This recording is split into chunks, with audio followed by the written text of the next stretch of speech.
Intuitive eating. Join me as I explain my journey to intuitive eating. It's going to come from your soul. You have to learn the tools, how the body works, and then you'll know. Intuitive eating feels warm, safe, and simple. It doesn't come from external sources. You have to create it for yourself. You have to talk to your inner child, like a parent to yourself, and learn that hunger scale. Once you're re-nourished and stable, the body starts to trust itself, and then you can just check in with that natural hunger scale. This is how I approach it. I start my day, I do my movement, and then I check in. How hungry am I? When I get to the scale of a 5 to 8, 1 being not hungry, 10 being starving, I start to ask myself, what sounds good? So this is breakfast, for example.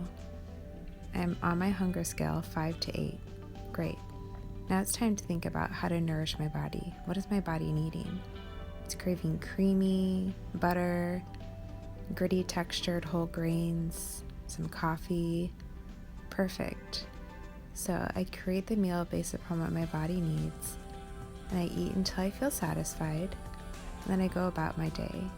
I'm done thinking about refueling, and now I'm moving on to the next blissful thing. And then the hunger scale comes again, 5 to 8. Great. Now it's time for me to think about what my body needs. So I ask myself, what sounds good? Leftover pasta. My favorite arugula, almonds, and I'm wanting creamy. Some dill sounds good, so I put some fresh dill on top. And then I stuff inside with some butter, some ricotta, some almonds, and drizzle it with olive oil. And then a neat little trick, if you're not able to have a glass of wine at lunch, you can create your own version, non-alcoholic. Do some bubbly water, put in some fruit, and about a tablespoon of vinegar. It could be apple cider vinegar. And what's nice is the vinegar actually helps your body digest and absorb the nutrients in the meal.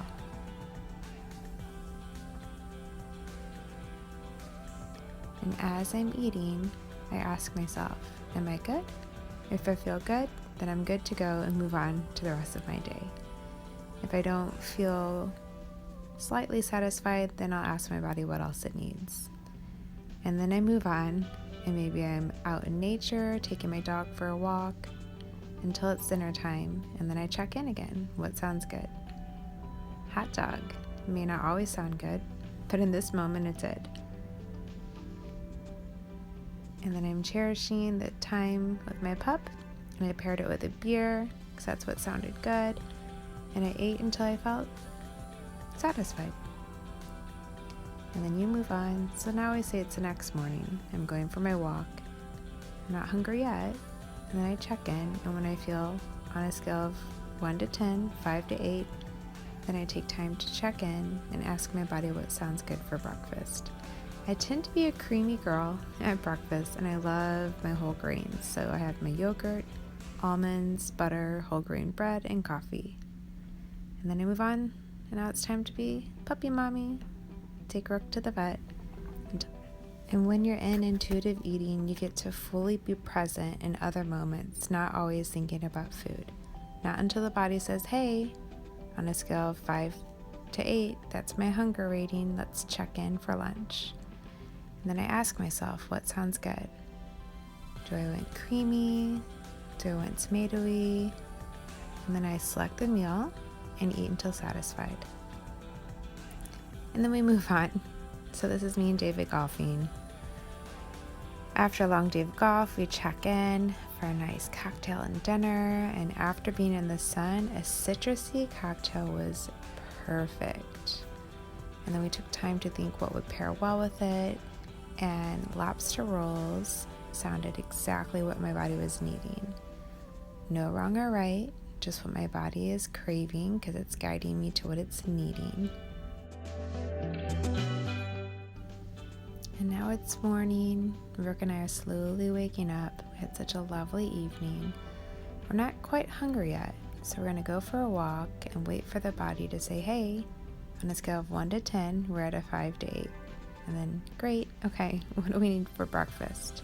And this morning, almonds, a little bit of a sandwich, and fresh strawberries sounded great. And of course, I love creamy, so some cream with my coffee. When it comes to breakfast, I typically crave heavier carbs and sweet, and I do well with that. I'm active in the morning, so it works for me. And then we move on. Time to work and contribute to this world in a positive way. And so my body says, hey, we're on the hunger scale.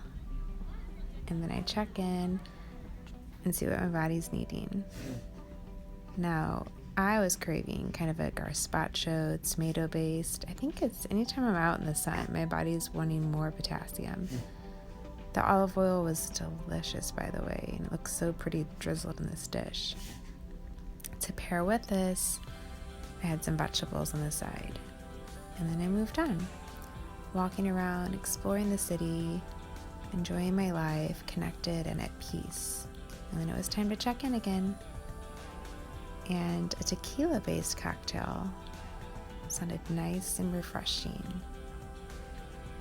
And then I asked my body, what are you needing to balance that cocktail? And some nice warm vegetables. I love broccoli. Paired with some flatbread, shared with David. Was just hitting the mark. And I ate until I felt good. And sometimes it might be a little bit more, it might be a little bit less, but as long as it's close to good, it works. And then it's the next day. Rook and I are walking, building up that appetite. Oh, we're ready to eat. And what sounds good? Been pretty active. I'm wanting something sweet.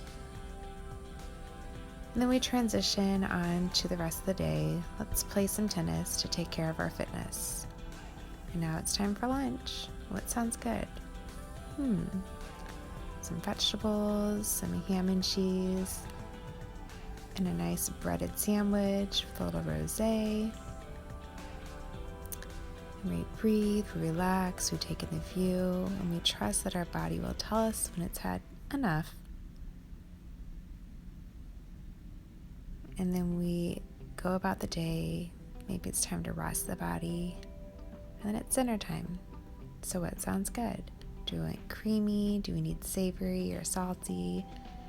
And typically I feel most satisfied with vegetable, something a little bit more fatty, salty based, and then a light drink or a light glass of wine to kind of bring a little sweet component or acidic into the meal.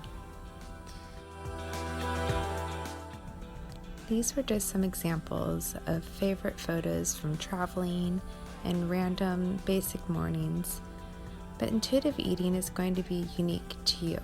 You have to study and learn what your body truly needs, when it's nourished, when your emotions are balanced, and you understand the inner child and what emotionally needed to be renewed, understood. And then it's easy to listen to your body because it guides you out of true hunger, what it's really needing, not insecurity, fears, or emotional hunger. So I plan to share more examples of what intuitive eating is like for me. So stay tuned as I guide and teach you along the way. I will say that intuitive eating should be so simple, just like your dogs. You pour the food, they're so excited to eat, they go about the day, and then they just want to go explore and play and have fun. And then once you tell them, hey guys, it's dinner, they're like, oh yeah, that's amazing too. You're right, we are hungry. So in summary, how intuitive eating works for me is I check in with my body. Are we hungry? On a scale of 1 to 10, where are we, body? Not at a 5 to 8 yet? Okay, well, what else can we do? Do we want to move our body? Do we want to be in nature? Do we need to do some work stuff? Connect with friends? And then I get the signal, 5 to 8, okay. Well, what meal is it? Breakfast, lunch, dinner, or maybe just 2 meals because we slept in? Okay, and what is my body needing? What sounds good? I open the fridge, I open the cabinets. Ooh, crunchy, creamy, sweet, savory, vegetable, protein. I don't know. What is it that we need? And sometimes it might be cheesecake at breakfast, and sometimes it might be no dinner at all.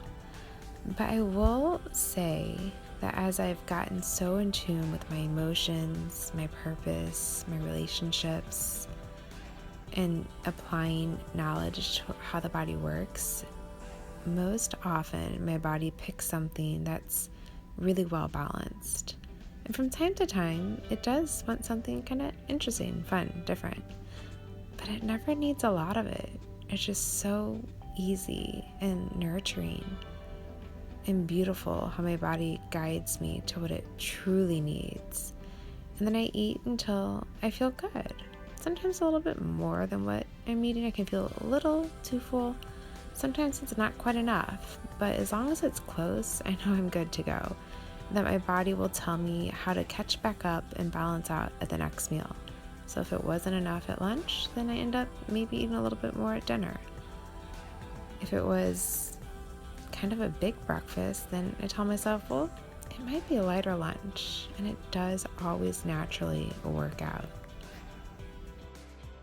And then what happens in between is you get to actually just be in your body, connecting with those you love, and just your light and laughter comes out.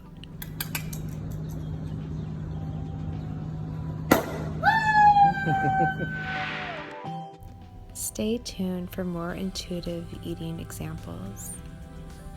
Follow me along your own unique journey, and you'll finally get to kick back, pull up a chair to how your life has always been meant to live. Believe me, it's worth all those steps. I look forward to sharing and teaching with some more daily examples or weekly of how I practice intuitive eating.